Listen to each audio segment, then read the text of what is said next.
Greetings and welcome to the Friday Night Regency Romance visual novel stream, brought to you by Book Club for Masochists, a reader's advisory podcast. This Book Club for Masochists is a podcast where every month the hosts we pick a genre at random and we all have to read books on the podcast for the podcast and discuss them. You'd think I would know how to introduce this podcast by now, as we've done 118 episodes, but apparently I cannot. Every month we read a different genre at random, and this month we're reading Regency romance novels for the episode that will come out next month at the beginning of February, just in time for Valentine's Day.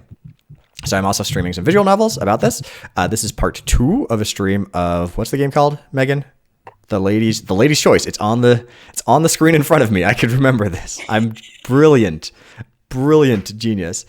Joining me is my co-host on the podcast, one of my co-hosts on the podcast, Megan. Hello. So Megan, let's go into the game. Do you remember what was happening last time, or what happened last time? We went to a ball. We his name. Yes. We went to tea. We talked to the guy in the corridor, which was scandalous. We got waylaid in an alley, and the rake guy saved us. And then we went somewhere else? I think we were going to go to another social occasion, and that was whereabout we left it. Okay. We're clearly at that social occasion now. No, I'm not overwriting. Here we go. Okay. So it's not long before the conversation once again turns to this popular topic of marriage. Hi, Dave Co 12. I'm glad you're here to watch me suffer through this thing that I will not enjoy. Okay, so Arabella is you because I am Ray Disaster. I must admit, I was rather disappointed in the failed engagement. Not because I particularly liked the man. I had just hoped to settle my future. God. But would it have been such a good idea to settle with someone you didn't even particularly like? I suppose not. These conversations, I can't even, they don't even stay in my mind. I'm reading the dialogue and listening to you talk and reading the dialogue, and it just disappears from my mind immediately. There seems to be few eligible men about this. Okay. Is this a problem in every Regency romance? Not enough eligible men this year. It seems like it's always, there's never, the problem is too many eligible men. It doesn't seem to come up as often. I guess too many people dying and things. Oh, I have heard Mr. Gillespie is on the search for a wife. So Miss Witter's like the younger lady in yellow? She was an outspoken, brash woman who introduced herself to us at the ball. But she was like 6. She seemed younger. At the ball. But like I don't know. We don't really know when you get introduced to society. Oh, do not ask me. I would hardly call that stodgy, creepy little man marriage material. There's always one of those in these things as well. It is much different for you, though, Miss Ashbourne. Lady Ashbourne. You are a baroness and are comfortable in your fortune. Oh, dear. You will have plenty of choice of matches, whereas someone in my position cannot afford to be so choosy. Miss Witter's voice shakes slightly at the admittance. Arabella passes me a saddened glance, obviously feeling a little upset about the girl's situation. But her previous gloom is soon broken by a smile. What of Lord Stanton? Definitely read that as Lord Satan.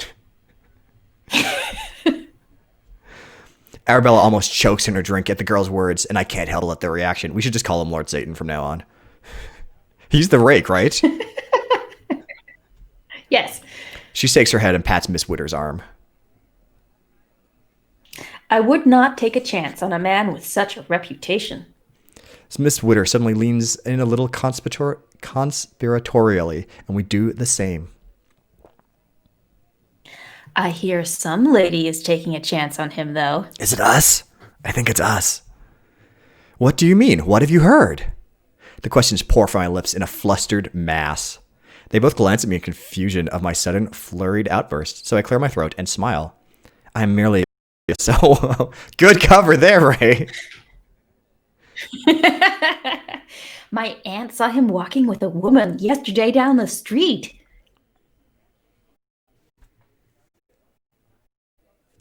The lady had apparently linked her arm with his quite openly. I hate all of these Shock. characters. It suddenly becomes obvious who that woman was, remembering my stroll back home with Lord Satan the day before. Arabella's gaze slides to meet mine, but I quickly glance away. Did your aunt take note of the lady? Okay, so I generally do not think of pronunciation of these things, but I think you have to say aunt. Aunt? Aunt. Did your aunt take note of the lady? I'm probably by that. So. Miss Twitter. She could not tell the lady, as my aunt could only see them from behind. Although she could not mistake Lord Satan. I have to make my fun where I can on these things, apparently. He is one of the most handsome men in town, after all. Yes, he certainly is that. A nudge from Arabella's elbow curbs my spreading smile. If I had a little more courage, I'm sure I would pursue such a match myself. The man does not deserve such attention from respectable young women. Well, we're not all baronesses. Though she speaks to Miss Witter, I cannot help the feeling she is directing her words at me. What kind of future would you have with a man who was so willing to throw his fortune away? So, Lord Satan is a gambler. That's what we know about him. His disease has taken many a young man, and marriage has never been a cure for it. I can't help but glance away, a frown pinching at my brows.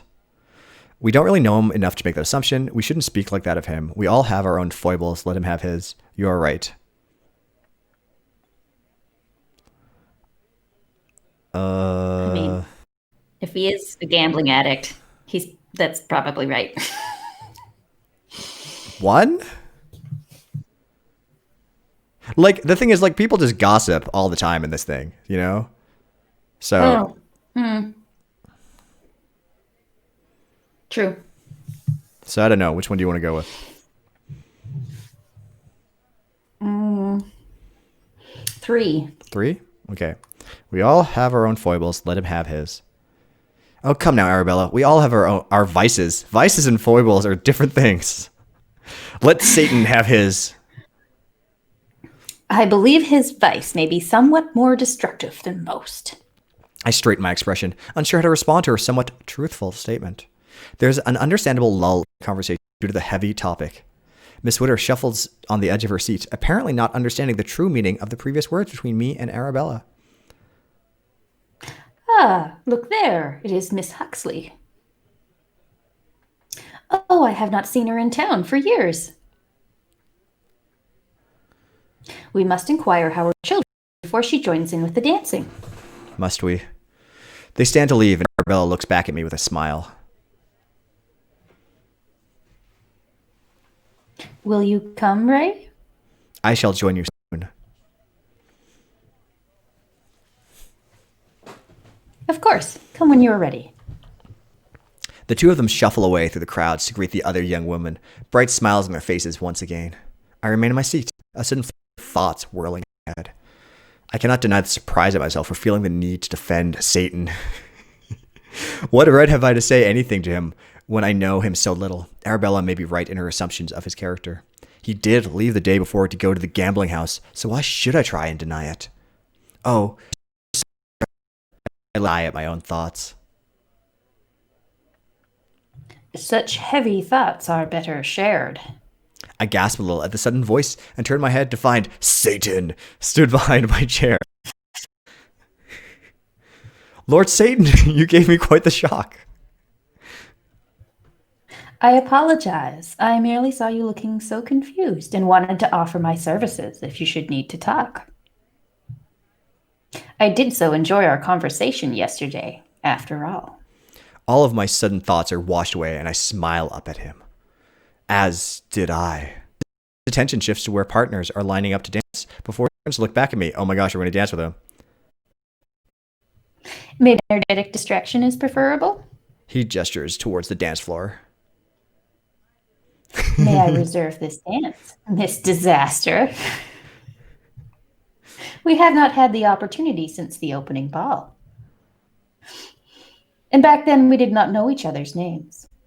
I place my hand in his before I even realize I have done so. Oh, we don't even get to choose. Thank you for the offer, Lord Satan. He leads me to the dance floor, and I'm acutely aware of the gazes locked onto us, the sharpest of them belonging to Arabella. The melodic tune begins, and we drift closer to each other to begin the dance. I did not think you had made it to tonight's gathering. I'm sure that would have pleased many, and I do like to disappoint them when I can. A small laugh is passed around the back of an before meeting again. The gathering is better for you being here. Conversation has been dull without you to arouse one the gossip. I'm glad you are here. Number 3. That's my choice. Okay. Because it has been. Conversation has been somewhat dull without you around to arouse some. I'm sure it has. There is little to entertain them while their pariah is out of sight. Wasn't that a square on our bingo sheet for the podcast? Words we don't know how to pronounce because we've only read them like 8 million times and never said them out loud. I thought that was authors' names. Oh, I think we also had like just words in general. You're not a pariah to me. That makes sense.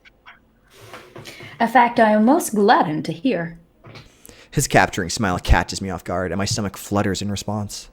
The next moment, we almost forget to step away from each other for the next part of the dance, and nearly collide with the couple beside us. My word.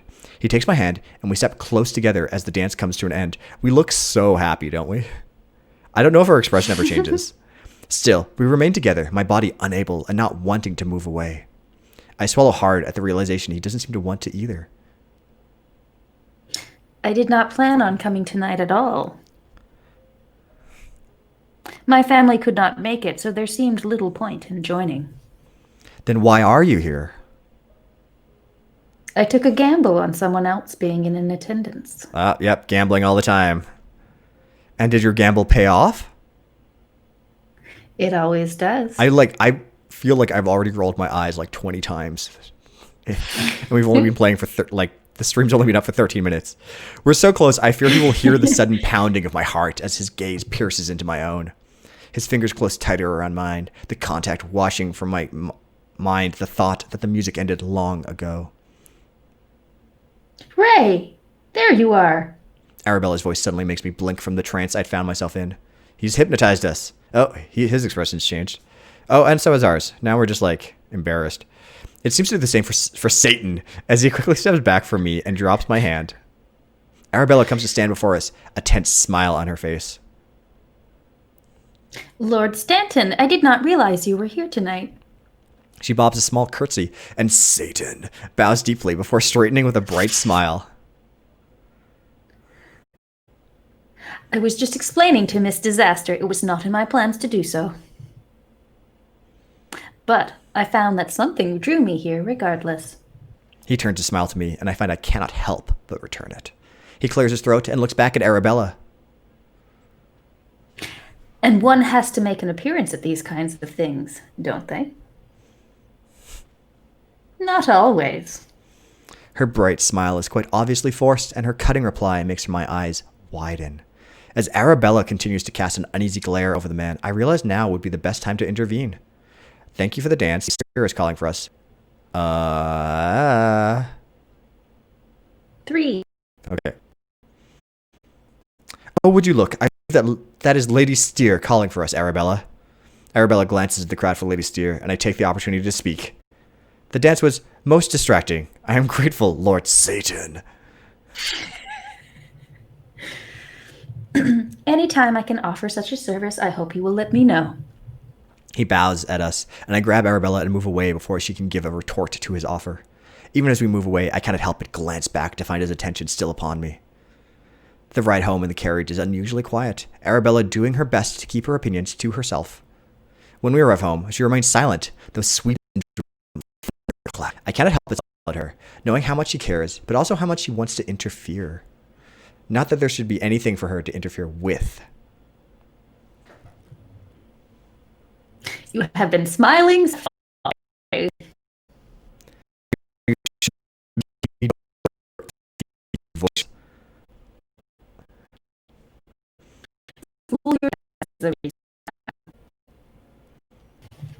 I certainly cannot begin to think. A dance, maybe? With a certain gentleman? It was only a dance, Arabella. And yesterday it was only a walk. You worry far more than you should. I worry more than enough for you. She steps closer to me, taking my hand in hers. I would have if family did not have you. I know I feel the same about you, but we aren't family. Whoa, harsh. I sometimes care more for you than my own family. That doesn't mean you can tell me how to live. Oh, I'm leaning 2 or 4 because I don't like Arabella very much. What are your thoughts?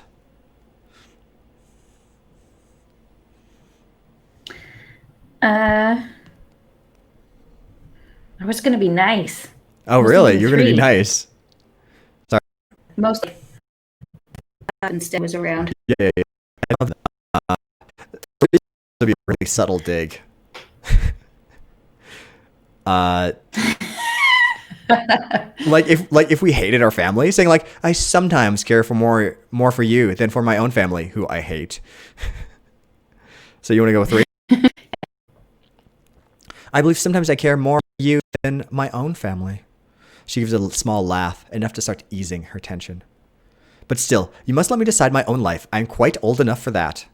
She takes her hands from mine and Did we not have this once about last time ex? She's married, isn't she, Arabella? Doesn't she have kids and stuff? No, she's a widow. Oh, is she? I don't think they had kids. I can't remember at all. Yeah, he died. And that's why she's hanging out for the next dude.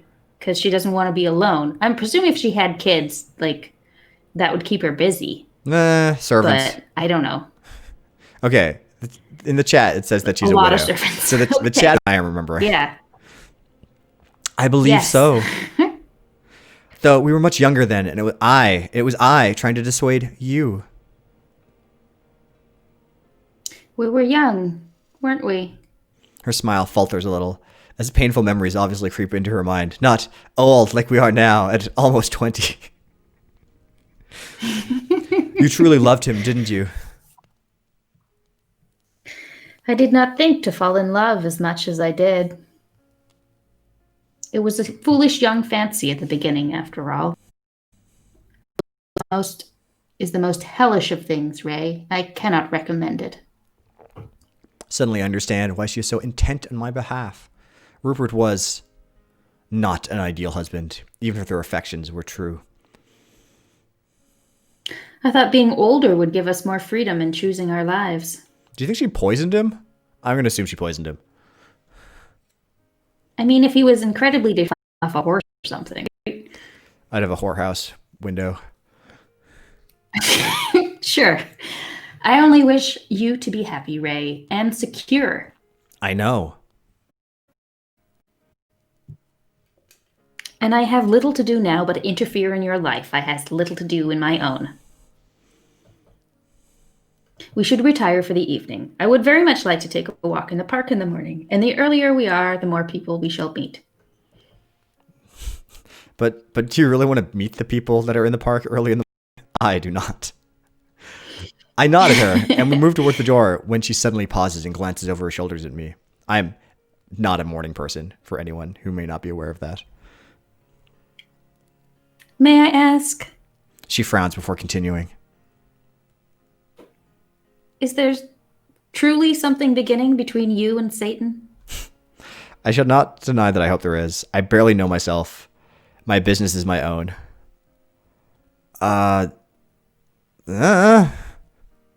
Like we're trying to hook up with him, right? So for the first one, That was our intention. Okay. I shall not deny that I hope there is something developing. I suppose it is hard to know where life will lead. Even less so where the heart will. I guess we shall have to wait and see. After that, we head to bed, my head swimming with thoughts heavier than before. Oh, hats! Exciting times. Oh, same hat. It is the same hat. Her hat is so terrible. I really, I don't. It just looks like a bucket with a ribbon on it. The worst hat. The next morning, we take the walk Arabella was so looking forward to. With the sun to warm us, I find I'm enjoying the outing far more than expected. Even when we stopped every few feet in order to greet and talk with people. Every few feet! You're not getting, It sounds like a terrible walk. How far are you getting? 3 feet? How many is a few to you? 10? Okay, I was thinking 3 to 6. Even 10, every 10 feet, it's not very far. You're not getting very far. It must be very crowded. But it's not until we bump into a familiar figure that Arabella truly lights up. Oh, Colonel Foxley, what a surprise to meet you here. Oh, he was the hot guy we can't date, right? Yes. Ah, Lady Ashbourne, Miss Disaster. Now that is a new hat. We haven't seen his hat before. It's true. And he's got this half cape thing going on. Yep. I think his hat also would look better from the side, but we're probably not going to get to see it from the side, unfortunately.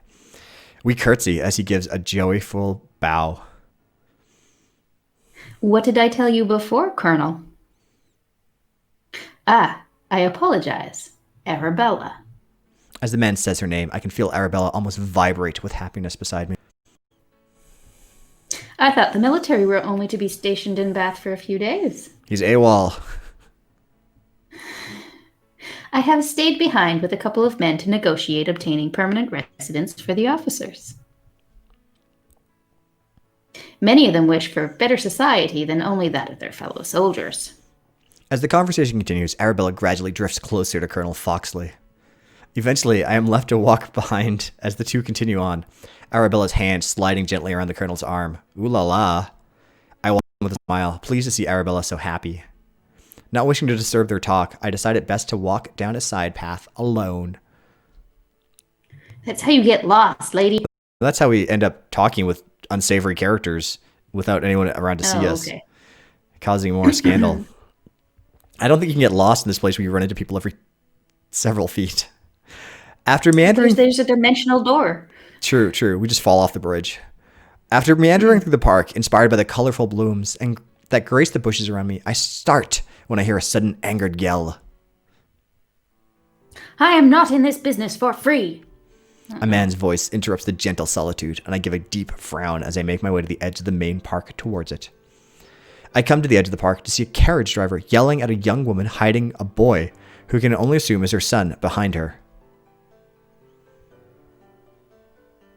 Please, sir, I did not know the fare would be so much. That ain't my problem. I drove you here. I want my full payment. You said it would cost... It costs as much as it costs now. I can give you everything I have. She holds up a small coin purse, which the carriage driver rips from her hands. What else you got? His yelling attracts the attention of everyone nearby, and the woman looks on the verge of tears, glancing back in mortification at her son. The man is obviously trying to fleece the woman, and I almost burst with rage right there. I stride towards them, my sudden presence at their side, making them both look towards me. What do you want? This ain't your business. Your generosity at not taking full payment is such a kindness. Your rudeness is forfeited any kind of payment. Pay the man instead. Wow.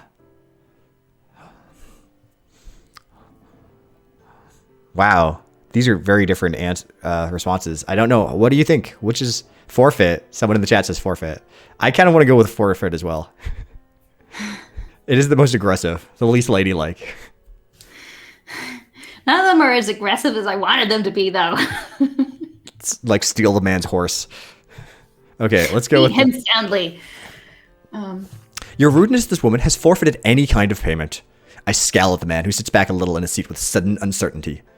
Take the fare you have and leave before I decide to take this matter further. He meets my eye, but I do not waver in staring him down. Eventually, his lip curls into a sneer, but he turns away and slaps the reins. The carriage rattles away, the creaky wheels sounding the man's obvious anger as he leaves. There are not enough words to express my thanks. To have that man gone is thanks enough. She gives a small smile, and as she does, the boy behind her peeks behind her skirt. Forgive me, I haven't introduced myself. She dips into a curtsy. I am Miss Mabel Downing. Mrs. Mabel Downing. She reaches behind to pull the boy out in front of her.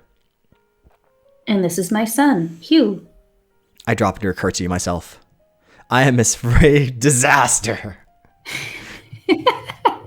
Miss Disaster!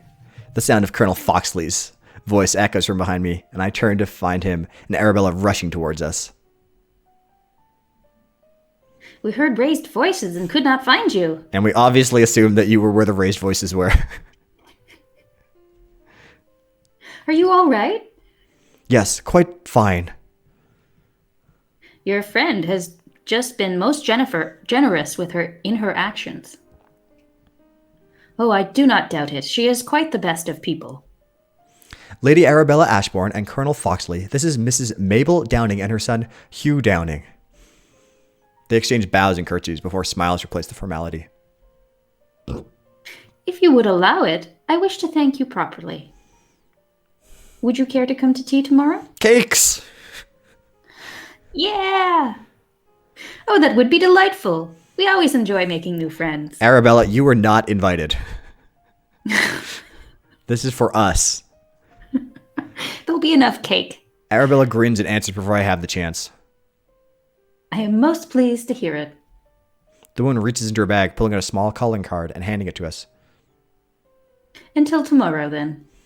After curtsies and bows have been made again, Miss Downing and her son head off down the street at a hurried pace. I like that we just assume we know exactly what time to show up. Tea time is tea time everywhere. Yeah, clearly. It's always at X o'clock. 5? 3? 5? 4? I don't know. What time is tea time? Because tea time is it's just cakes and sandwiches and tea. It's not like a meal.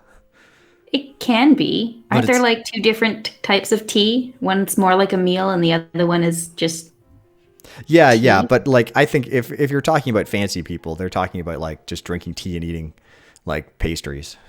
I don't know. I think fancy people eat food too. Yeah, they eat cucumber sandwiches.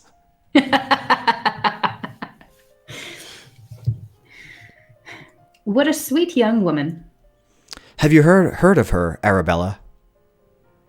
Her husband, yes, but not of her. He was involved in an accident some years back. It was quite a commotion, although I barely remember why.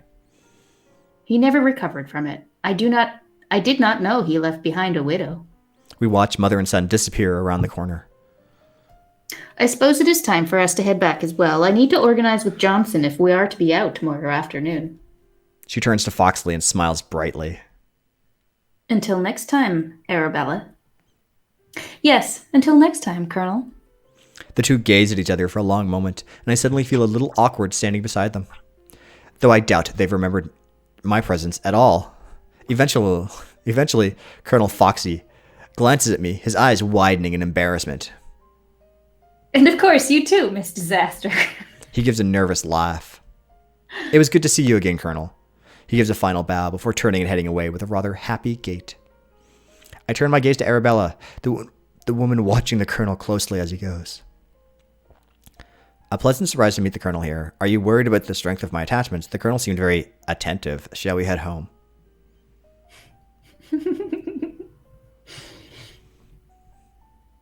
What do you think?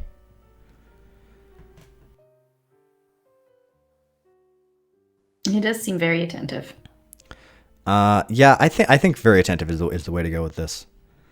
Yeah, hate to see him go. Love to watch him leave. Definitely. I bet he fills out that uniform very nicely. The Colonel certainly seemed to be attentive.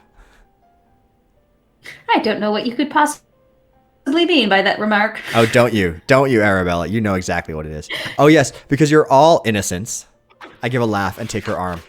Come, let us head home. I don't. I'm surprised that there's a new woman character introduced in the story. Do we even know how long it is? I have no idea if we're gonna get through this, but we'll see how far we get. The next day, I am surprised to find myself rather excited to visit Mrs. Downing.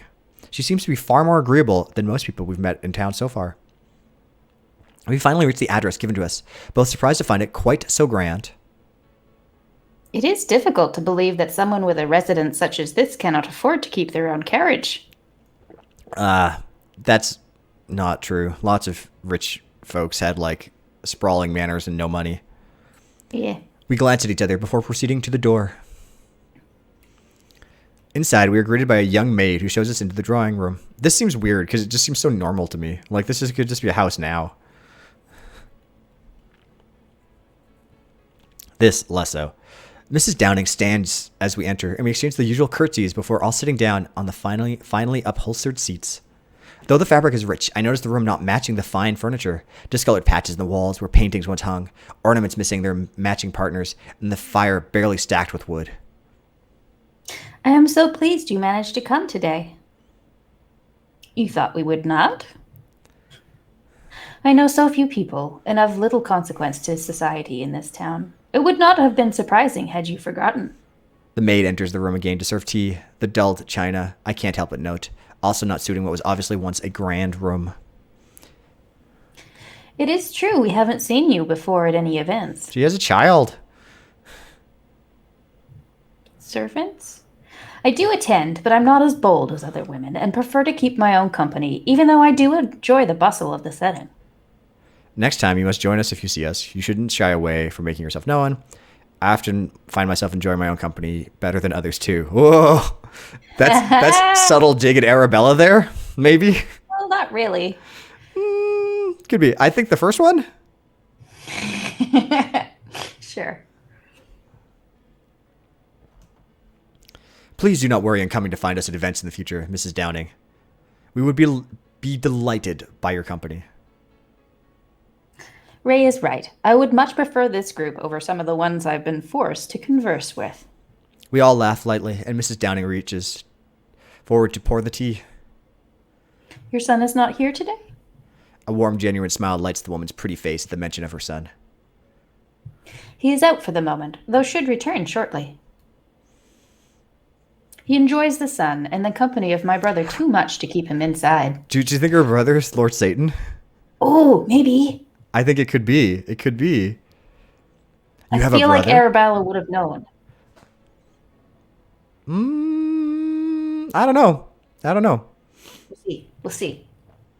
Yes, he graciously took me in after my husband passed away a few years ago.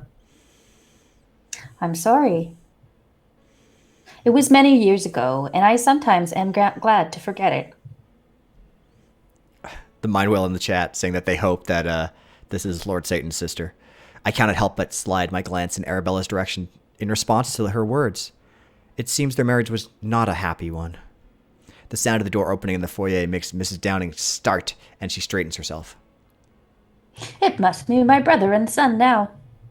The happy laughs of the boy echo from the hallway into the drawing room. I would be most happy to introduce you to him after the kindness you showed me yesterday. I give a nod, though it seems I had little choice anyway as the door to the room opens.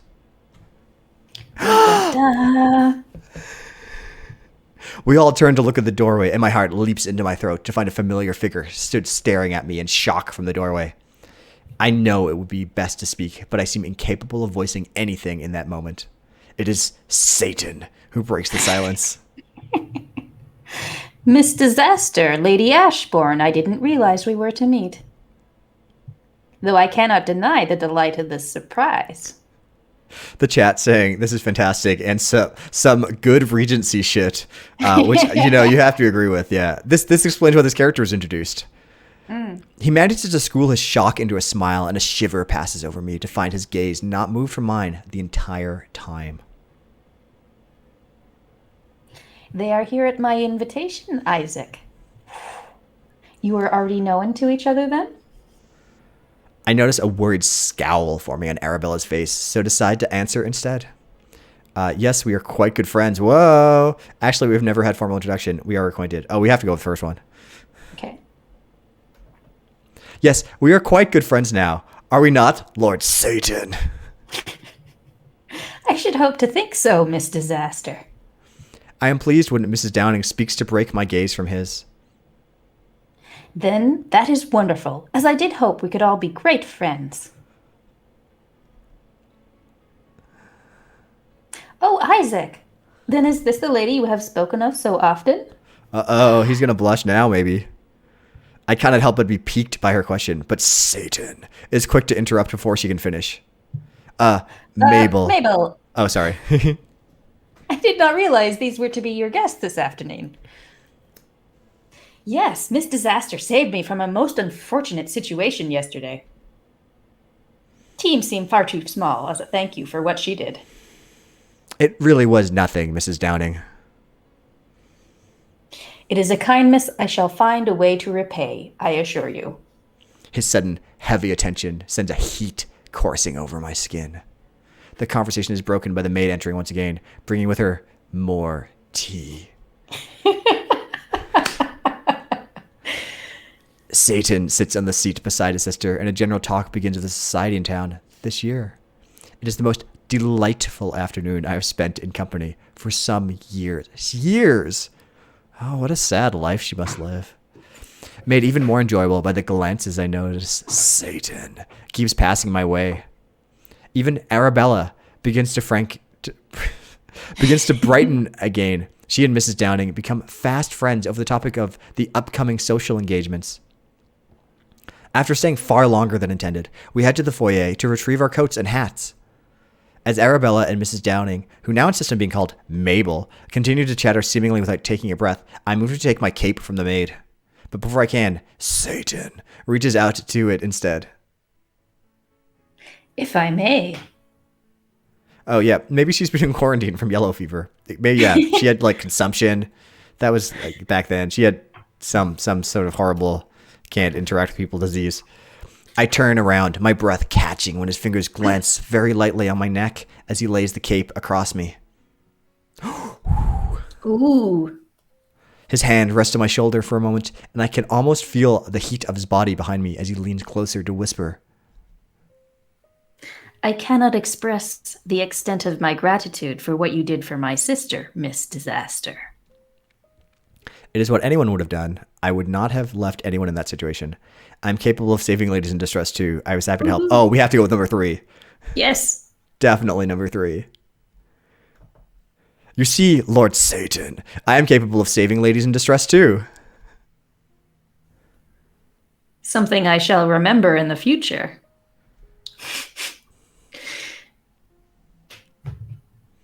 I will find a way to repay you. His voice is low and deep, the sound of it like velvet.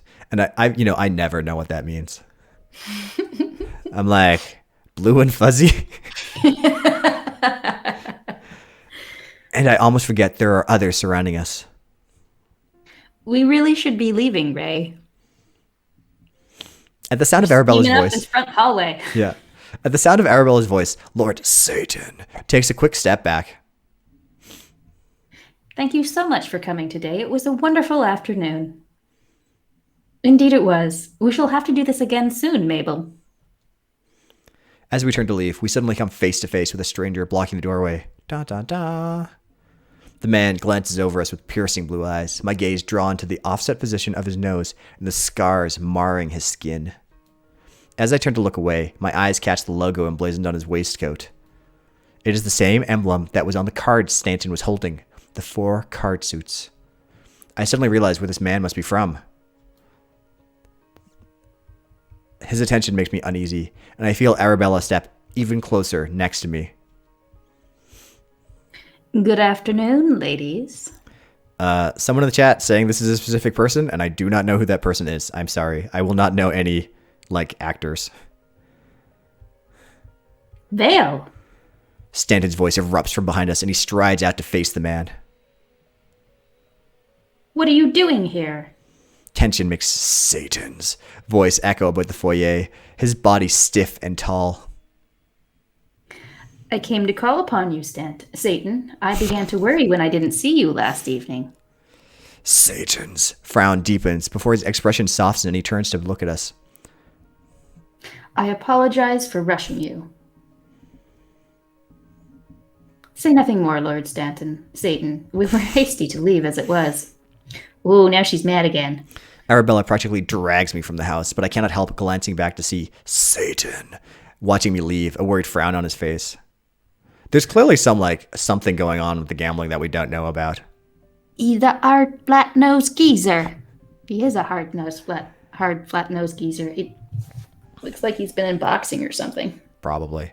As we walk home, it's hard not to notice Arabella's fretful frown being constantly placed upon me. Fretful frown is surprisingly hard to say.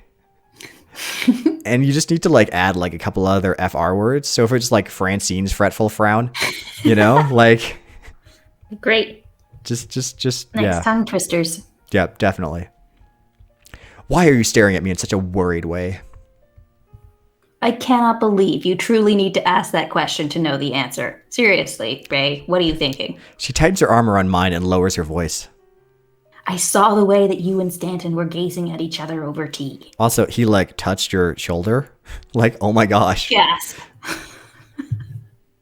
I blush to think what would have happened between the two of you had there not been company present. Furniture breaking. He is a gentleman. Nothing would have happened. It is folly to think it would. It wouldn't make me blush. Don't say such a thing. The third one, it wouldn't make me blush, is something that's just she's yeah, whatever. It's explicit and I don't care. I like number 3 too. Okay. It wouldn't have made me blush. Even with her worries, Arabella cannot help but give a small smile.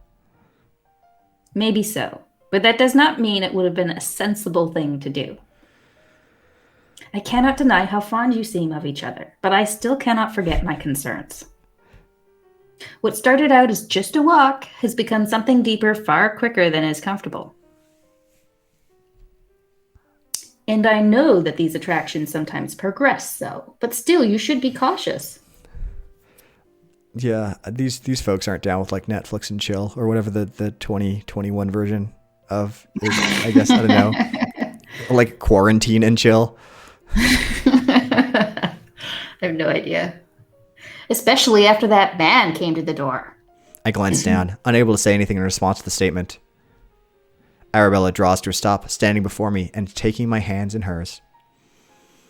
Your quick wits are a sure way to draw anyone's interest, so I'm unsurprised of his attraction towards you.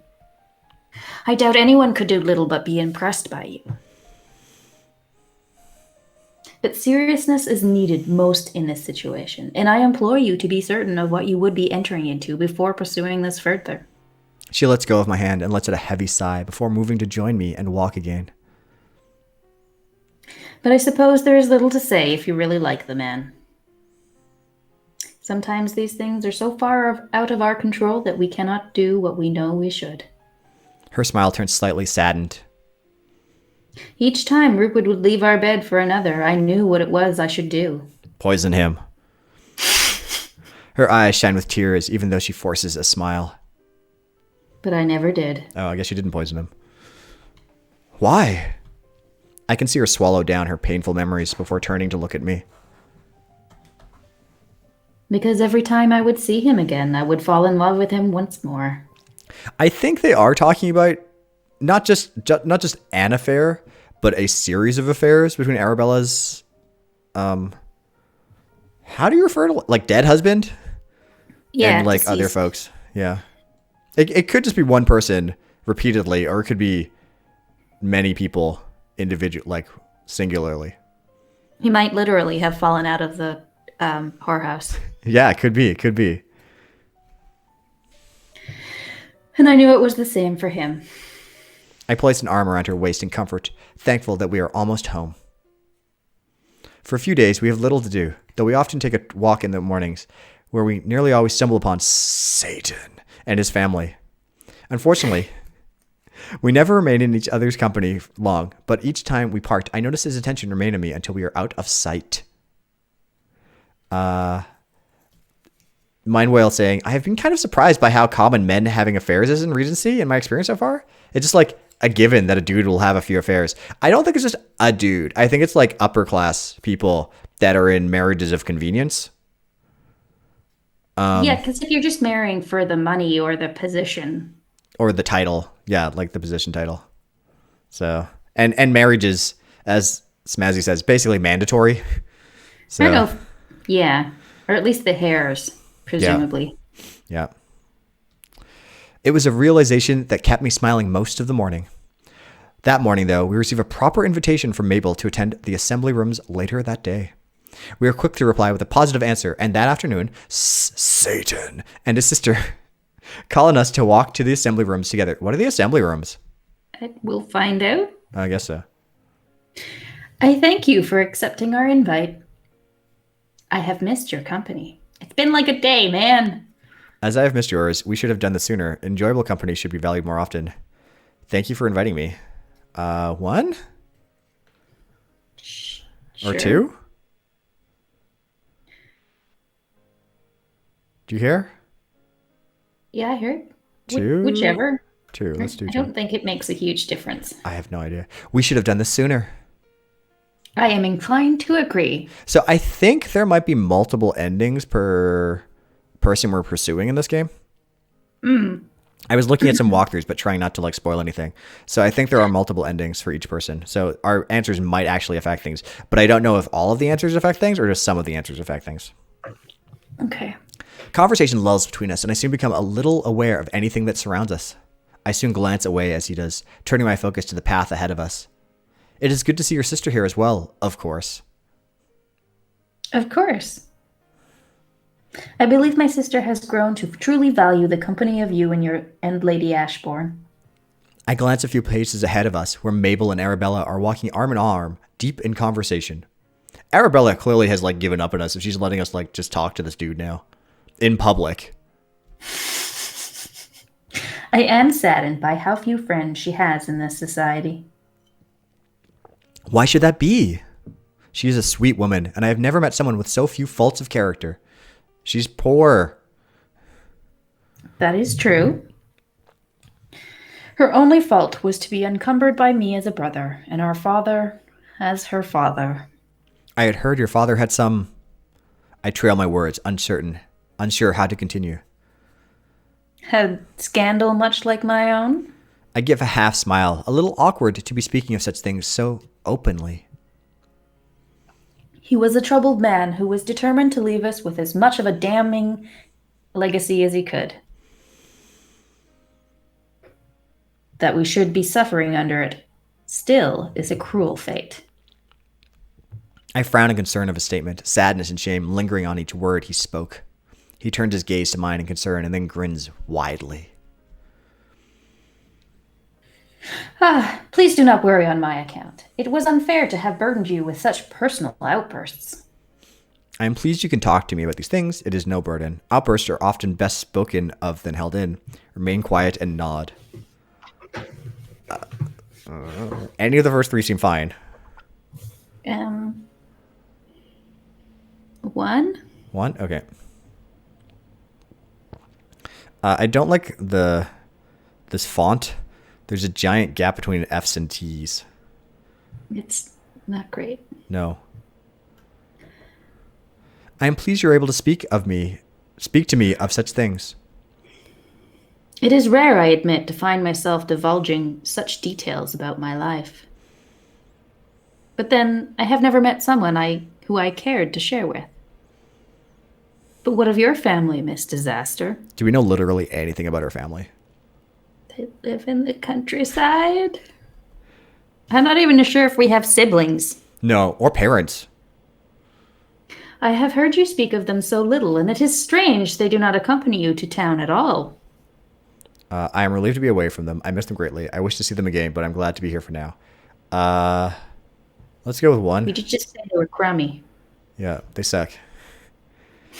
I'm relieved to have the chance to be away from them, if I may be so blunt. I find being blunt a rather refreshing way to be. Family can be a weighty burden, and sometimes it is best to be apart as much as possible. Though it would be a shame to dismiss them entirely. You care for your sister and nephew a great deal. Very much so. Thankfully, our father has not been with us for some years, and that is at least some blessing. So he did gamble as well? I cannot stop the question from blurting out over my lips, and it seems to hit against Satan like a physical blow. I apologize. That was unfair. No, it is a fair question. I believe he cared more for the people of that gambling house than he did his own family at times. Which is what most also believe of me. He gives a hollow smile, which soon turns into a frown. But you must understand, Ah, we're here! Arabella's word cut through Satan's, and he pauses mid-sentence. His frown deepens for a moment, and he shakes his head slightly, before giving a smile. This is also very Regency. Before he can explain the terrible, horrible secret, he can't, for whatever reason, he can't do it, and there's a misunderstanding. Let us head inside. It's like all the stories where the cell phones just die right at the critical moments. Yes. His smile, or someone's like text messages and send. His smile is a masking one, and I couldn't help but wonder what it was he had been about to say. Whatever it was, it had seemed to weigh heavily upon him. Inside, we quickly seat ourselves at one of the tables arranged around the outside of the hall. It is a bustle of people inside, some at the tables, but mostly walking in a plodding circle in the center of the room. What is this horrible. event? Is this fun? Is this some sort of weird cult? This sounds like some sort of like weird, I don't know, walking in a plodding circle in the center of the room. It's like marathon walking. Wow, what language. Also, like, I don't want to, like, 53 minutes into the stream, I am not in any way saying that this game is bad or the story is bad. This is just not for me, is really all this is. I am unable to evaluate whether a Regency romance is good or not. Other people on the review page seem to really enjoy it. I feel like this is the same background as our first ball. I think it is. Maybe we're back in the same place. Okay. The heat and loud chatter makes it difficult to settle, but the welcome company of our group helps ease my discomfort.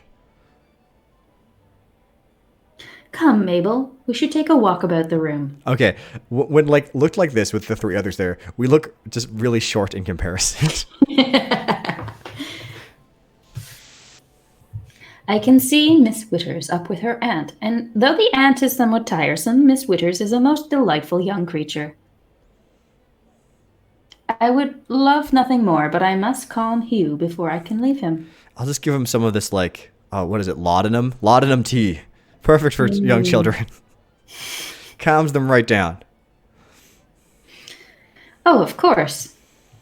Why does not Lord Satan walk with you, Arabella? They'll both look at me in sheer surprise. I hope the suggestion will force the pair to converse. I know Arabella would judge less harshly if she only knew the man. Eventually, Satan schools his surprise into a warm smile and offers out his arm. Would you care to, Lady Ashbourne? I assume they're just not going to talk to each other. Arabella glances at me unsurely, to which I raise my brows in pleading. Can you do that? I'm definitely not making the right expression on my face. I don't have enough, like, eyebrow control. She offers a smile and then turns her attention back to Satan. I would enjoy that, thank you. I watch the two move off together and join the melee of people walking. Though they are both stiff in posture, I can see them begin to make conversation, and the sight makes me smile. My expression brightens even further when Satan glances over his shoulder to meet my gaze. I have not seen my brother this way for many years. Sober? I look at Mabel, who moves to sit on the chair closer to me. What do you mean? I mean to say that my brother has found a light for life, again since meeting you in Bath this year, Miss Disaster. Do you really believe so? He has done the same for me. I'm sure he's had many lights before my arrival. I'm sure it's just a good company in general. Two? Sure. I didn't expect to meet someone such as him. He has certainly added a light to my time here this year. I am truly pleased to hear you say so. It has been so long since I've seen him return to how he once was. There was a time when he did not have so many cares placed on his shoulders. She looks at her brother with a sad but affectionate smile. I believe you have aided a great deal in helping lift a little of that weight. It is difficult not to feel a warmth spread through me at her words. Thankfully, she speaks again before the heat becomes evident on my cheeks. I am also most delighted to be able to spend time in your company. So the mind whale is saying, my current theory on the secret is that he's working off his father's debts at the gambling house, and it's less scandalous to let people think he's gambling than doing, gasp, low-class work. I also kind of assumed it was something like that he was not actually gambling, he was just working. But...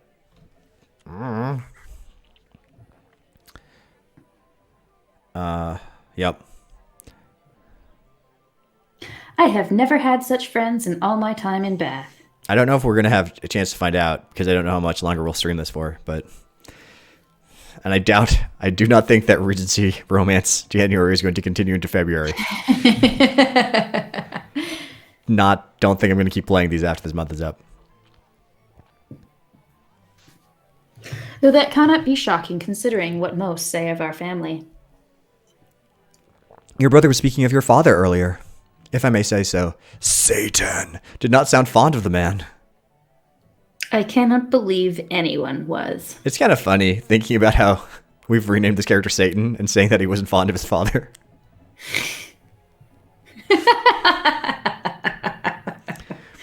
She rests a gentle hand on mine and smiles. Please do not let tales sway any feelings you may have. Her face becomes unusually serious. I can assure you with all my heart that our father was the only man deserving of his reputation in our family. Smazzy, I probably would enjoy Hades a lot more than this game, almost assuredly. The odd choice of words makes me pause, but before I can ask further on it, Arabella and Satan return. All previous thoughts are forgotten at the shock of finding them both smiling brightly and laughing together. That was a most pleasant walk, Lord Satan. Thank you. So they weren't plotting? It was truly a pleasure, Lady Ashbourne. Why do you not walk with your brother now, Mabel? I can look after Hugh. Are you certain it is... Arabella waves away the woman's worries. Please, I insist upon it. Waves away the woman's worries is also like pretty close to a tongue twister. That many W's. Thank you, Arabella. The brother and sister move to walk about the room, and I turn to smile curiously at Arabella as she sits beside me. You are smiling. Indeed I am. Your Lord Satan is a most agreeable gentleman. He is not my... He is not my Lord Satan. From the amount he just talked of you, I would believe otherwise. She passes Hugh a small cake from the tray. Cakes! And then turns to me with an almost shamed frown. Maybe it was a little too harsh in my judgments. But even though he seems very pleasing in manner, there are things I cannot ignore. She leans away from Hugh a little, obviously not wanting the boy to overhear her. My gosh, do you think... Imagine how bored that child must be. Yep. Yes, mind whale. Cakes and hats, the best of the Regency. The only things worthwhile. Cakes, hats, tea. That's it. That's all I'm getting out of these. And sexy cloak layerings. Yeah, I can take or leave those. His continence cannot wholly make up for his associations and habits. You know what I would really love right now? Like a Battenberg cake. Do you know those? Oh, no. Oh, no. There are like cakes that I feel like you eat at tea things in the UK. I do not know how to accurately describe them. But yeah, I could definitely go for one of those right now. That his family still adore him after it all, says much for him, but it does not seem to change his mind on such harming vices. I purse my lips a little, knowing what she says is true, but not really willing to openly agree. But still, let us not think on that note now. She leans back in her seat, smiling at Hugh warmly, and then turning to look at Stanton and Mabel in the center of the hall. It is too nice an afternoon to be spoiled by my heavy concerns. Arabella is right, and the rest of the afternoon passes by much quicker than I would have liked. I am escorted around the room twice by Satan, and each time I cannot help the smile that graces my lips. His presence is enough that I barely even notice the whispers that pass about around us. As we go to retrieve our coats, Arabella says she must talk with Miss Witter before leaving. So I go to find Satan and his sister to let them know we will not be walking home with them. The pair are hidden in a small alcove as I approach, neither of them seeming to have noticed me yet. My smile to see them drops a little at their conversation. Maybe it is time to give this up, Isaac. You know I cannot. But your life could be so different now. I have seen the obvious affection you have for Miss Disaster. Why do you not pursue that instead? It is unfair of me to risk involving her in my affairs, though I seem incapable of stopping myself. They would be affairs you would not need if you chose a different path. Do you think it is a choice, Mabel? Do you believe I would be doing this if I had the will to do otherwise? He sighs heavily and places a comforting hand on her shoulder. I must leave it for the gambling house now. I must leave for the gambling house now. Please give my goodbyes to Miss Disaster and Lady Ashbourne. Sorry. In the chat, someone's saying, men always going for Miss Disaster and not Miss Reliable. I think in Regency romances, they often do end up with Miss Reliable in the end. That's like kind of the appeal of the Regencies, I think. I don't know. I don't know. With a final saddened look at his sister, Satan strides away. Hearing his final words makes my chest tight, and though I do my best to shake away the feeling, it lingers. Finally, I push myself on towards Mabel, thankful I had gone unnoticed. Mabel? Is Lord Satan not with you? I do my best to keep a smile on my face, though she doesn't hide the sadness on hers. I am afraid my brother had a sudden appointment. He gives you his deepest apologies to you and Lady Ashbourne for not escorting you home. It is quite all right. In fact, I had come to find you both to inform you that Arabella and I will be staying a little longer anyway. She gives as much a smile as she can, though it obviously takes great effort. That is good to hear. Gantlo, you can do as much romance research as you want. You can tell us it. I am not going to do it. She bobs a small curtsy. I will be sure to call upon you both soon. I do not wish to lose this friendship. That's the sort of sentence, sorry. She bobs a small curtsy. We're like, I feel like people that have been like studying English for years are going to come across and be like, okay, what does this sentence mean? What is this? I curtsy as well, keeping my smile. Nor I. Like, do you know how to say curtsy in French, Megan? No. I'm going to go look it up. Okay.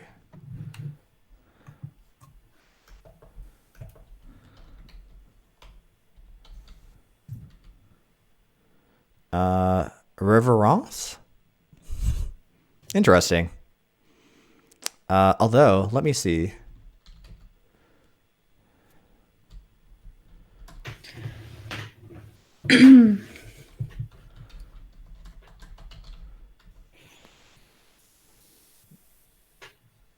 Yeah, I don't know. I don't know how to get this to figure it out.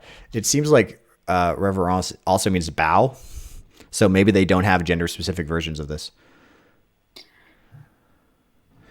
That's a good question.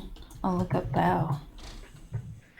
Reference. And you don't bob anything. You just make you make a reverence, however you pronounce that. While I'm like reverence, right? Yeah. So you're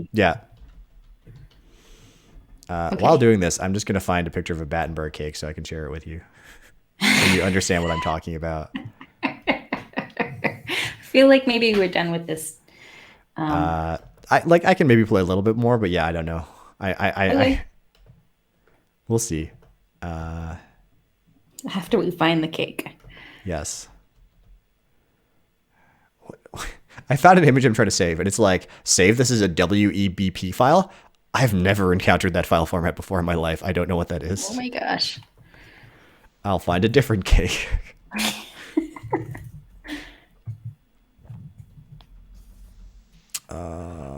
Ooh, they look tasty. A light Yeah. sponge cake with different sections held together with jam, And covered there's in like marzipan. marzipan. Yeah. Oh, Okay. This one's fine.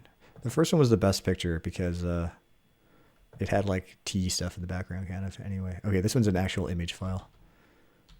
Okay. Let me see if I can figure out how to show this on screen. This is such a thrilling, thing now. the mind whale says, I want to get to the reveal, but I feel like you could play another half hour easily without getting to it. I don't think we're gonna get to it, anytime soon. So we'll see. We have to drag out that tortured Yeah, these misunderstanding things, deep thing for a while. they really do just like it's impossible to. I feel it's impossible to like know exactly how long this is gonna be. But yeah, there we go. There's a Battenberg cake. Yum. Wait, can you see that? There. Ooh, Yep. Can we skip through and see what happens? Yeah. Okay. Let's just do that. I think. Okay. People can see the cake, so I'll get rid of the cake now, and go back. Okay. So let's. Oops. Back. So let's just save. I guess. I doubt I'm gonna do much. Save. Return, and then we'll just skip. I don't think I can skip. Oh wait, can I just do auto? No. I don't think you can skip until you get you've gone through it once already. Okay. You speak such a way and you don't even know him. You have insulted him enough today. At least he has the decency not to whisper so badly of other people. I've heard enough. So clearly, yes, we're speedrunning this romance novel now. I think number 3. Let's do okay. number 3. Okay. Oh man, we snapped our book shut. Oh, we've gone outside at night. Oh, he's found us at night. I continue to defend you to everyone, and now I'm unsure why. After everything, you still come here? Say nothing and move away. 1? Let's do 1.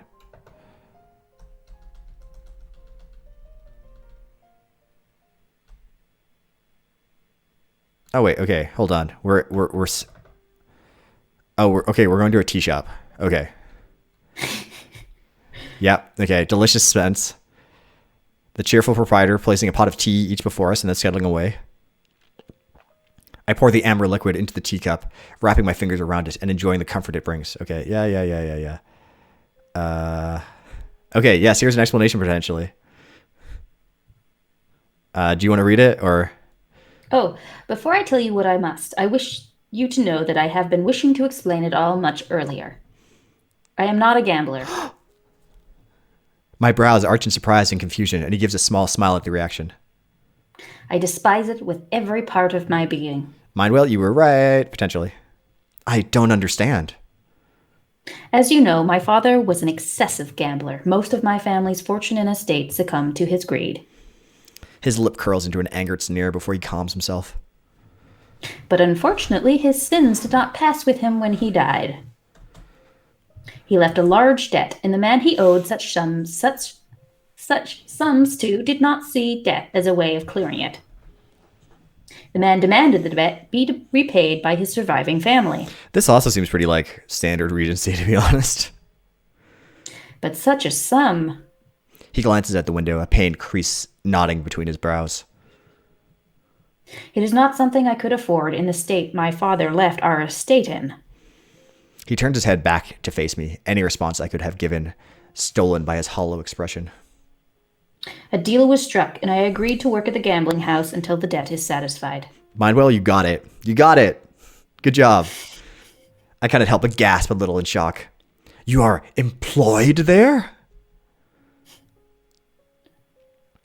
He gives a slow nod, then smiles. Do not worry. All it is required of me is to stand in the room and look Well, menacing. he's employed as a bouncer. That's not what I Dang. expected. He laughs, though there was no humor in the sound of it. It is surprising how many people pay their debts when I am looming over their shoulders.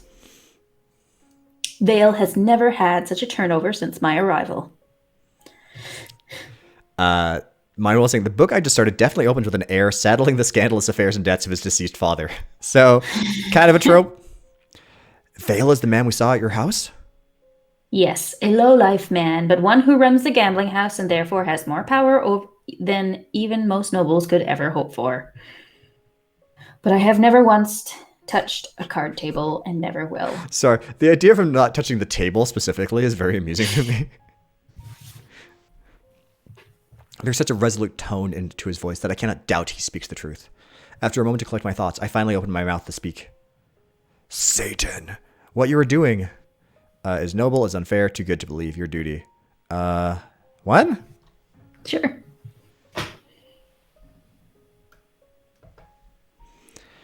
I do not believe there are many who would take such responsibility. He gives a broad smile. When I was younger, I tried to deny the responsibility of it. But when Mabel was widowed, I had little choice but to take charge of our family.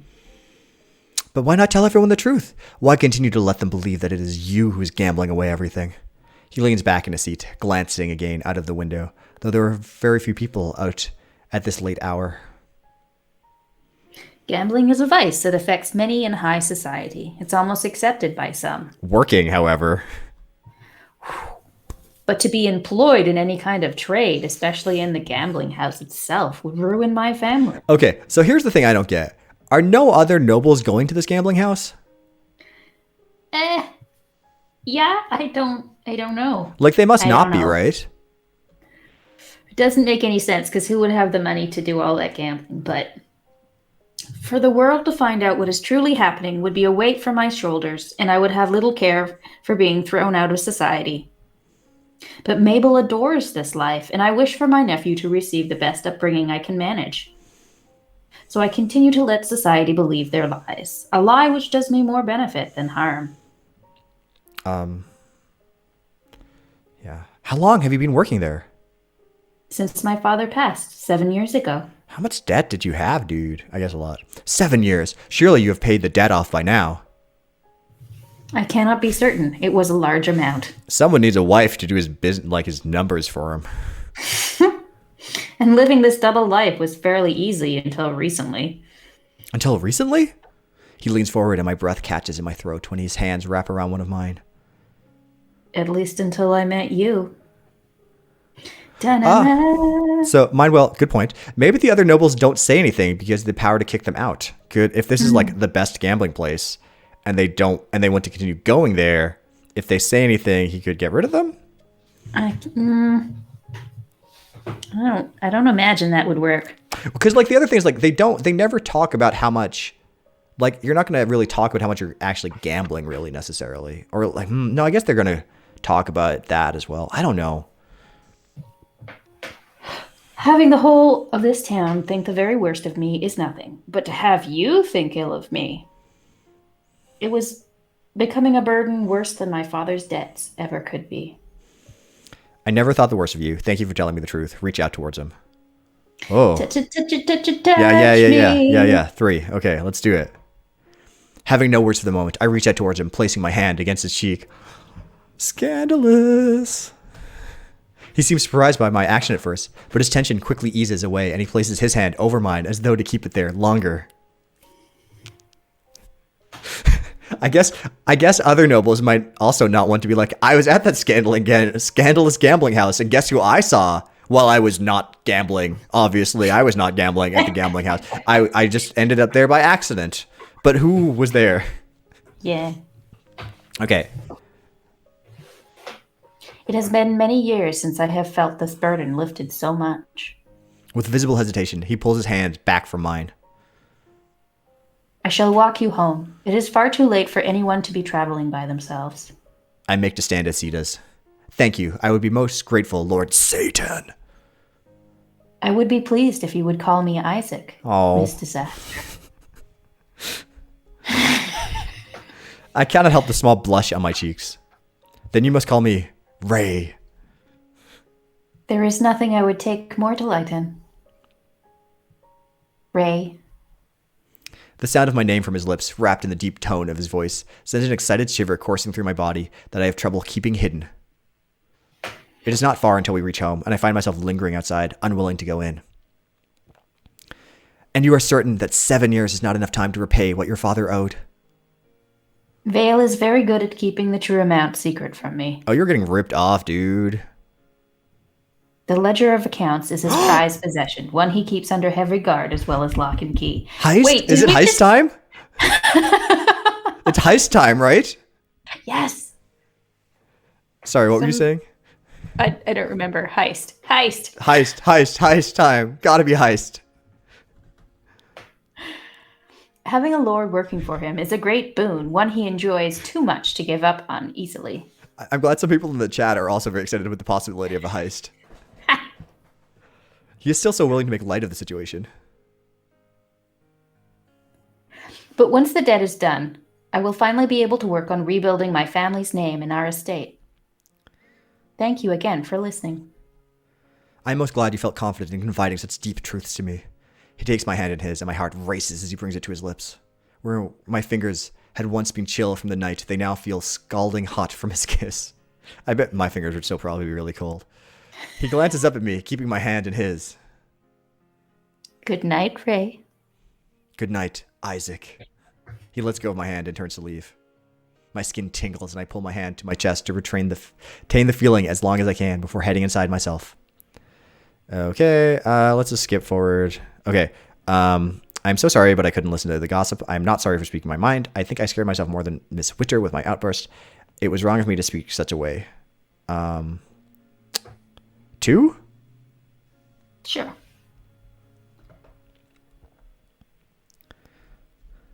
Okay, blah, blah, blah, blah, blah, blah, blah, blah, blah, blah.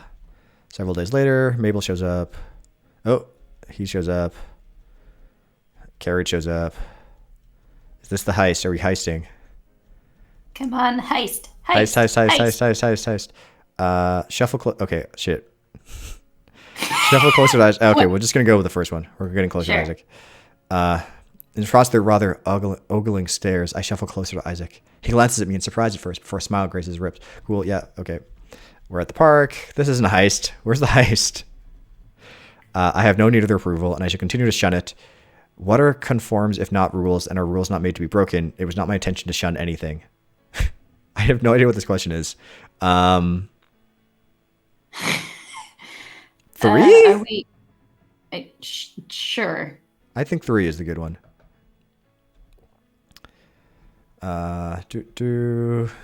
Fruit. The 3 of us wander the park. Yeah, there was no way we were finishing this evening. Please help me. Let me help you with this. I am doing it with or without your permission. Lawyers are tricky. I can handle them. I will do nothing to compromise you or your family when meeting with them. So we're going to try and meet with a lawyer? The first one? What do you think?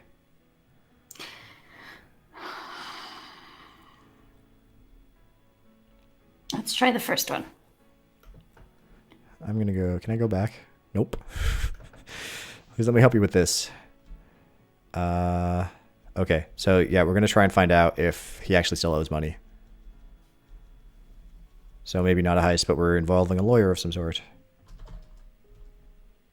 They are wrong. I understand perfectly, but I don't care. Say nothing and move closer to him. 3? Yeah! See if we can get some smooches if we don't get a heist. I made a strong gaze with my own. I moved to close the gap between us. Yep, okay. Oh, Arabella, you're... A plan! I put the plan into motion. Perfect! I read a detailed letter to Mr. Taylor explaining the situation without using any names. And it is simply the task of waiting patiently. No. This is a terrible heist. The worst heist. 3 days pass with no word, and each day I have to give the news. Okay, yeah, okay. Yeah, another 3 days, and then a letter arrives. Dear Miss Disaster, I hope this letter finds you well, and I am appreciative of the kind word you send on being referred to me. From what I can gather of your friend's situation, I believe the case would be strong in their favor. Upon being able to inspect the original record of debt and log of work completed, I do say that a favorable outcome is most possible. I shall wait for further correspondence should you and your friend wish to move forward on this matter. Okay. He's willing to take the case. Cool. Okay. Just gotta heist it. Yep. Blah, blah, blah. I was merely trying to help. Yes, because you would not. You believed I conjured it from thin air? I did. Oh, Third, 4? What do you think? Yeah. Who needs context? We're going to go with 4. I did. There is no point in denying the blatant truth. He shakes his head and throws down the letter before pacing in front of the windows. Is that all you will say? Okay. Yeah. Whoa. We missed the sexy times. It's okay. I don't know. The lingering glances. Yeah, that's fine. Oh, stealing it. Okay. It is not. Oh, we're going to steal it? Is that what it said? Yeah, we're going to sneak in and steal it. It is not worth the risk. You'll be hurt. It is worth the risk if I can free yourself from this situation. No, okay. Number 2. We're definitely stealing this shit. Yes. It is worth the risk if you can free yourself and your family from this whole situation. He's inclined to glee. You'll be careful. Okay. Isaac. Okay. I glance at the clock, surprised to find it much later than expected. I should be leaving myself. Arabella is sure to be home soon. Okay. So I get my cape and hat.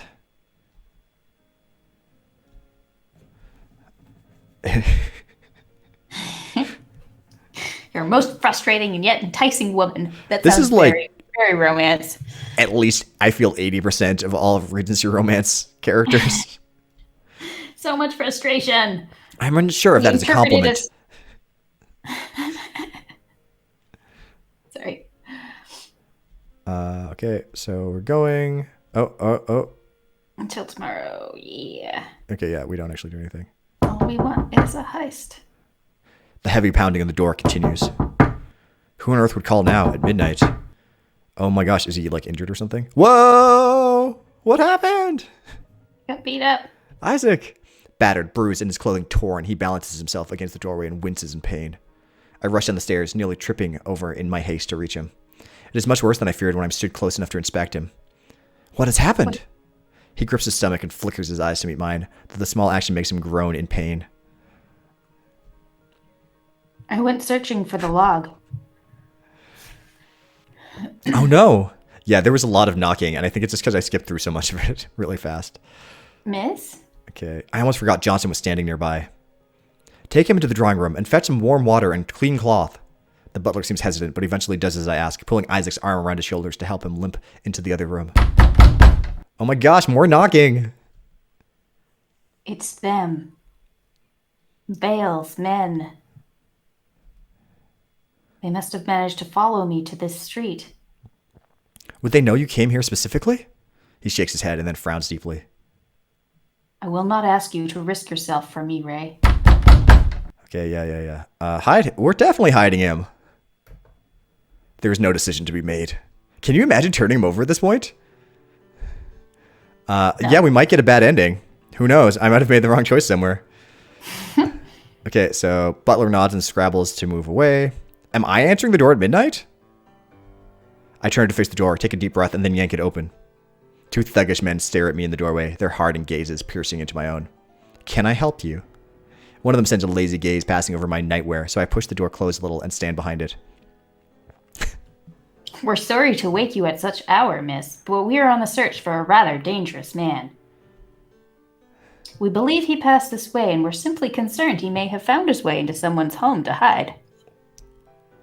We'd hate to think you should come to harm because of it. Have you seen anyone? I grip the door tighter. Thank you for your concern. It's not needed. How dare you knock on my door at this hour? I hope you're not accusing me of letting strange men into my house. I have seen no one. 2? 4. 4? Okay. I've seen no one, so it can be of no help, I'm afraid. The man narrows his eyes at me, but I keep a steady expression. I suppose he could have moved on from this street. I highly suspect he will be on the lookout for an easier target if he's as dangerous as you say. He inspects me again before giving a slow nod. Maybe you are correct. He tips his frayed, stained hat at me. Good night to you then, miss. He seems hesitant to leave, and I don't close the door until I'm sure they are fully out of sight. I rest against the door for a moment, letting out a heavy, relief-filled breath. A groan from the drawing room snaps me back to the reality of the situation, and I run into the room, my chest tight with worry. Whoa. You managed to dismiss them without issue? I give a nod as I walk closer to him, Johnson leaving us alone to fetch water and cloth. I will assume your usual quick wit was what convinced them to leave. His name is changed to Isaac on these. He gives a smile, though it obviously pains him to do so. My gratitude is... Your gratitude will count for little if we do not tend to these wounds. I glance over the rips in his shirt, the material obviously hiding worse beneath. My cheek heats to know what I must ask, but I clear my throat and speak anyway. You will have to remove your shirt and come closer. He does not argue, simply does as I ask. It's that sort of relationship. Whoa, topless. Bruises mottle his skin and small cuts trail over him. The sight makes my chest ache and I glance away from him. I was such a fool. I should not have interfered in your life. My words are cut short as his fingers cut my cheek, turning my face back to look at his. Whoa. You're wrong. Sexy man times. You have been exactly what I needed. You have forced me to take action for my life and that of my family's instead of continuing to be complacent with the existence I had. Oh, I just realized, is that her sleeping dress? I guess so. Is that what she sleeps in? I guess. Okay. Always have I been that way, complacent in letting people gossip, complacent in letting my father gamble away my future, complacent to let Vale leash me. You are the only one who has forced me to want to be something more. To be someone who is more than people assume I am. Each word he speaks sends a shiver coursing over my skin, and all I can hear now is the drumming of my heart. His hand guides me closer to him, and I rest my hands on his chest to keep myself steady, my legs suddenly weak. I see him swallow hard, his gaze dropping to my parted lips. Ray. His words trail as he moves to close the gap, my eyes fluttering shut and my body exploding with anticipation his closeness brings. Yep. The sound of the front door suddenly slamming reverberates throughout the house. What do you mean she's with Lord Satan? Arabella's voice rings from the hallway, only barely covering the annoying curses of Isaac. I can't help but smile at his disappointment, though it obviously matches my own. Hurried footsteps sound from the hallway before Arabella finally bursts into the room, throwing her coat and hat behind her to Johnson. Where was she? Ray, Isaac, what happened? I don't know. She glances over Isaac. You look awful. Thank you. What are you doing home? I thought you were staying with your relatives tonight. She waves a hand in dismissal. I was too concerned with your being home alone, so insisted on coming back, even at this hour. Now I'm unsure if my fears were unfounded or no. Isaac struggles to his feet, wincing in pain as he does so. I should be leaving. You cannot, not in this state, and not when those men may still be searching for you. Ray is right. She agreed to this a lot faster than I would have expected. I feel like maybe they have been, conspiring. I guess so, but still, even then, you should take the spare room for tonight. I cannot. No arguments. He stares at me for a moment before nodding in defeat. I look to Johnson, lingering in the doorway. Show him to the guest room and have the water brought up to him there. Yes, of course, miss. The two men leave the room, Isaac glancing back at me once before disappearing into the hallway completely. What on earth happened? We sit on the seat together and I tell her of what occurred that day, right from the letter from Mr. Taylor to Isaac turning up beaten in the doorway. When I'm done, she remains silent for a long moment. I had to help him. I would never have turned him over to those men. I suppose refusing to help him would have been much more sensible. Say something, Arabella. Like one? Yes.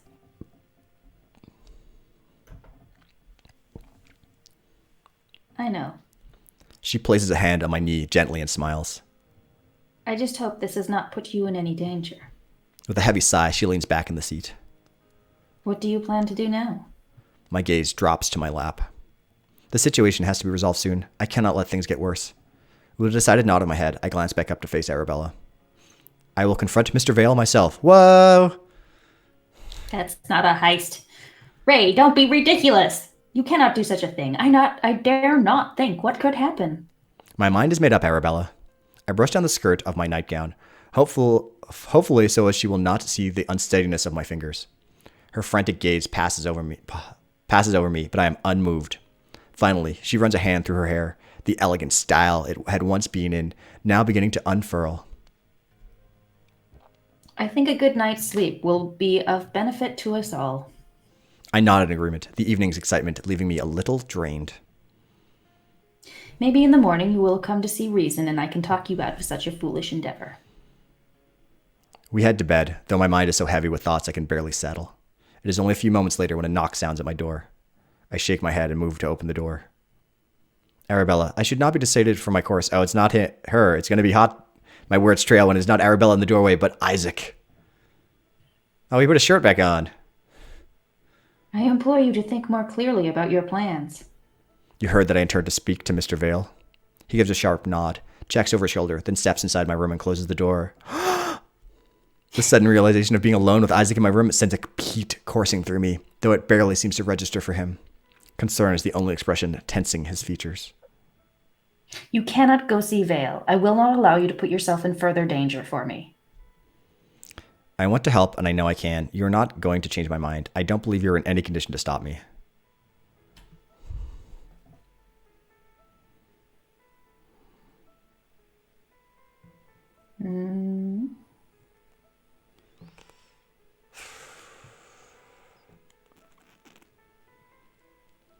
I don't know.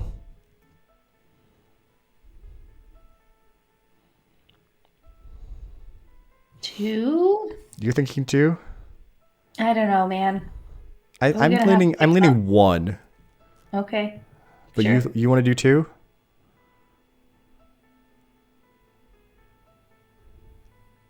Okay, let's just go with one. Two?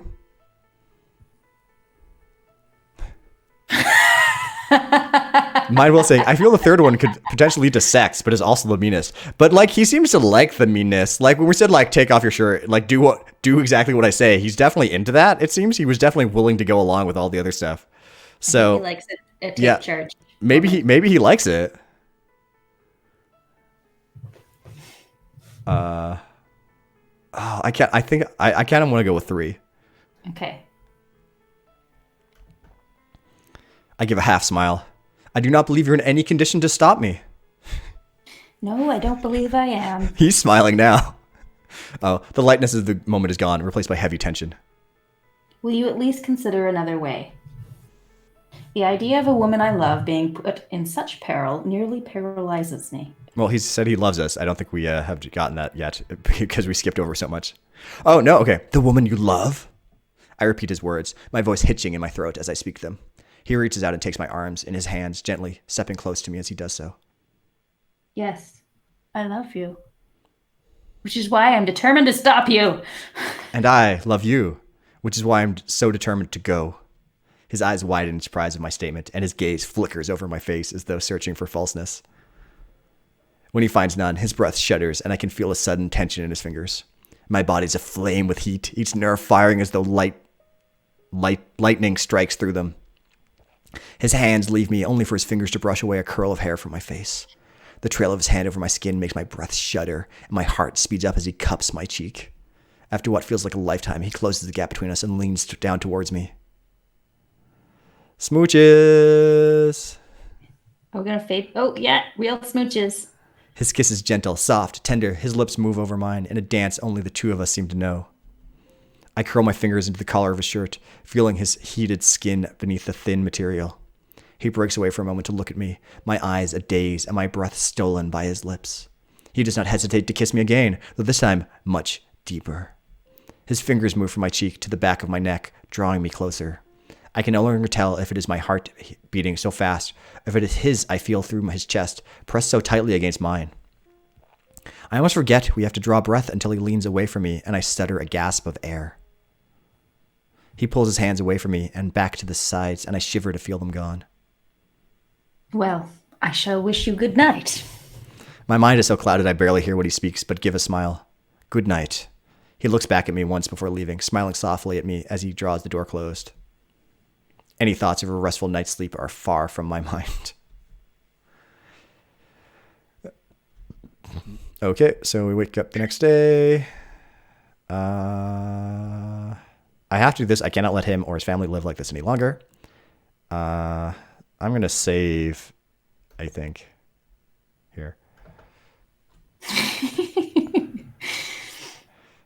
I don't know if she's ever kissed anyone before. I kind of think she hasn't. So. Yeah. Put my hat on, head outside into that street. Yep, he's there. Mr. Vale. The man swivels around to face me, a smirk forming on his face as his gaze glances over me. Miss Disaster. I'm taken aback by his recognition, my obvious surprise not hidden on my expression. It only makes him smile further. It is my business to know people in this town, Miss Disaster. Do not be alarmed. I calm my shock and brush down the skirt of my dress, the moment enough to help clear my mind. I'm here regarding... Lord Satan, I assume. His knowledge is unsettling, and it's hard not to be flustered by it. I shall not insult you by assuming you know nothing of his situation. But why would a woman such as yourself care to involve yourself in such a man's affairs, Okay. Yep. Do you believe you could talk him free with that famous witty tongue of yours? Yes. That is my hope. Though you put that wit to good use in shunning all of society in town. You'll get no aid from any of them in this matter now. I cannot hold back the frown his words force onto my face. You must be reasonable enough to at least talk about Isaac's situation. Isaac isn't responsible for his father's vices. You will release him from his contract. A smart man like you must realize the situation is becoming more bother than it's worth. I have spoken to a lawyer and will pursue this further. 3? Sure, let's try that. We'll compliment him. Come now, Mr. Vale. A smart man like you must realize that this whole situation is becoming more bother than it's worth. I wouldn't say that. Sometimes a little more effort is required to hold on to the things we value. But maybe we can come to some kind of arrangement. He saunters a step forward and it's difficult to hold my ground as he leers at me. You are a very wealthy woman, after all. Is it truly all about money for you? Of course it's all about money for him. Yes, he doesn't care. Yep. If I cared about that, blah. Yeah. The man's face drops a little in uncertainty of my tense voice. I take a step forward and prod a finger at the stout man. I am indeed a wealthy woman with a family that has more influence than you could ever hope to wield. Do you truly believe that you could withstand such a thing if I involve my family and their connections? He stumbles back a step, though tries to keep his stance tall. But I warn you that should you continue to trifle when I shall not need my family to bring about justice in this matter. Am I making myself clear, Mr. Vale? I hold my breath, staring into the man's eyes and awaiting his response. After a long, silent moment, he gives a grunt of annoyance and swipes my hand away from it in front of him. He was becoming a pain in my side anyway. I suppose I have you to thank for that. He stares at me again with a cocked brow. The anger that had fueled my outburst is quickly giving way to nerves, but I try to mask it by keeping a straight face. Wait here. The man disappears inside of the building, and as soon as he's gone, I topple back against the wall. I gasp for breath, barely believing that my angered words had actually swayed the man. When I hear the door click again, I push myself onto my feet. Here. He shoves a small pile of papers at me, and I take them. This is... Yes, it's everything. Record of debt, log of work. According to this, Isaac's father's debt were worked off 2 years ago. Wow. Like, she has a head for numbers. Well, you got the logs now, ain't you? I purse my lips to keep my anger from bursting through once more. Now we got a deal. Stanchion's free from my debt, and you keep yourself far away from my establishment. Got it? I give a reluctant nod. And you can tell that beau of yours he's not welcome here. I highly doubt that will be a problem. I turn away from Vale and his gambling house and hurry down the street, a triumphant smile finally making its way onto my face. Okay, through the park. Yep. Someone yells out. Who has yelled out my name? I see Satan sprinting across the dew-sparkled lawns towards me. He's still not wearing a shirt. Yeah, Isaac, if you die now, we're going to be mad. you should have borrowed one of Johnson's coats. You will catch a cold. You leave at barely dawn, telling no one of your destination, and all you can speak to me is my clothing? You're not even wearing a hat. I give a chuckle. Isaac, look. I show him the papers, which he scans, his heavy breaths making plumes of white against the chill morning air. It is the logs. Yes, I went to see Vale this morning. And he relented? After I delivered a few choice words, yes. He remained in stunned silence for a few moments. Yay! Not that bad. My favorite thing in visual novels. You have saved me. I can barely believe it to be real. Saying she spoke to the manager is accurate but unfair. His shock is broken by a wide grin, and he lets out a deep laugh. Oh. Whoa, make outs. Witches. Isaac throws the papers into the air, catching me in his arms to spin me around. Our laughter sounds throughout the park, the happiness I feel in that moment seeming to shine brighter than the morning sun. So what bet would you make on your future now, Lord Satan? He grins, his arms hugging me tighter to him. I would not gamble on any future that did not have you in it, Miss Disaster. I let out another laugh, unable to contain it as I watched the man I love beam with such brightness. Yeah! True love ending! Woo! We did it. I did. Whoa, okay, that's at the very end. I didn't expect to get that. I'm super pumped that we got the true love end. I don't know what the other endings are, but that's it. Wait, what sounds ominous? I can't even remember what I just said. Anyway, back to... Oh, true love end, yeah. Here, yes, thank you for joining us. We sped through a lot of that, but we got to an ending, and we got the true love ending with the guy who was a rake, but was actually really nice. And everyone is happy now. A+. So thanks for checking this out. Streaming again next Friday night, where I'll be streaming North Anger Abbey Part 2. Hopefully we'll get a true love ending with that one as well. I can't remember what I was doing in it at all. My memory of these things is gone. The other part of this is on our YouTube channel. There are a bunch of other visual novels as well. There's a few other Regency romances, but there's a lot of spooky Halloween romances as well. That's what I'm much more into playing. And our episode about Regency romance fiction will be out on our podcast next month at the beginning of February. You can go to bookclub4m.com or just search for Book Club for Masochists on your favorite podcast app. Thanks for joining us for this. Yeah, I think this was a better ending than I kind of hoped for in this thing. So yeah, it was fun. Thanks for joining us. Stay safe and stay spooky, as my sign off is, even though it doesn't work with these things. But yeah, have a great day, weekend, week, whatever you want. Have a great 2021.